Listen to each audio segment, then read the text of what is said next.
see a move higher in the U.S. dollar in the intraday trading. And of course, remember, we have seen weakness in the dollar since Monday. So fascinating moves, as we have seen throughout the course of the year, of buyers step away from the dollar largely, and a reprieve as we've seen some of these tariff talks start to calm down.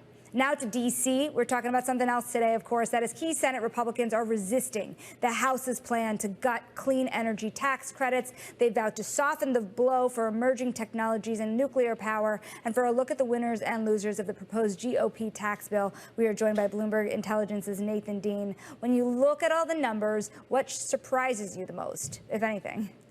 So I think it was really the Inflation Reduction Act portion of this bill. It was actually somewhat more favorable to solar and wind than we thought it was going to be. I mean, we thought it was going to be somewhat decent towards solar, but if you look at a stock like First Solar, they're up almost 25%, 40% since the legislation was released. And so this is a little bit more favorable to the IRA, but obviously, you are going to have losers in the standpoint of Tesla and GM and Ford, because the electric vehicle tax credit is also going to be stripped out as part of that package. But the IRA portion, I think, could have been a lot worse for the solar industry. You know, one part that I was interested by, Nathan, is the tax implications for universities. Now, this is a story that much of the nation has been watching closely, of course, not just for Harvard and Columbia, but this tax bill would increase the bill for many colleges far outside of the top universities in the country. Yeah, obviously, there's been a lot of news, obviously, on President Trump versus Harvard University, and this bill certainly reflects that mindset. Universities would tax, and their endowments would be taxed heavily compared to what they are before.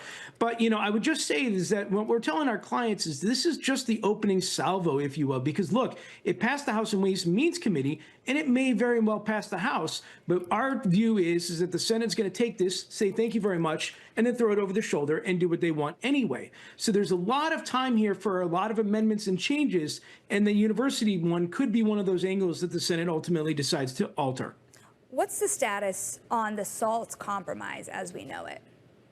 Yeah, so Representative Mike Lawler from New York was meeting with the SALT caucus yesterday and later this morning. Obviously, the House and Ways and Means Committee came in with a 30,000. This is up from the 10,000 with some income phase outs.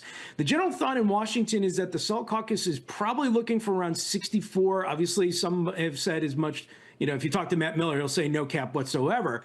But I think the general thought here is that there is going to be an increase from that 30,000. Call it 50,000, call it maybe 60,000. The SALT caucus is going to get something out of this deal because they have a lot of leverage here, and they can ultimately derail the package if they wish.